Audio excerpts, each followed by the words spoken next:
mga bansa at kaharian. At ito'y simula ng kahirapan.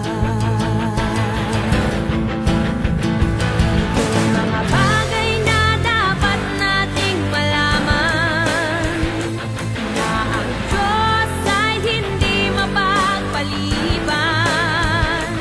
Kung bakit sa ating panahon ang salita'y pinangangaral upang iyong makamtan ng kaligtasan.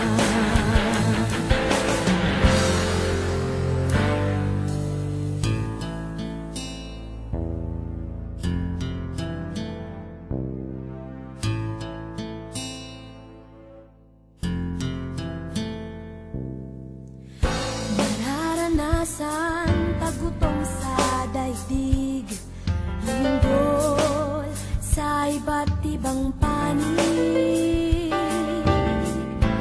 Ang panahon ay magiging mapanganib, at ang pag-ibig sa Diyos ay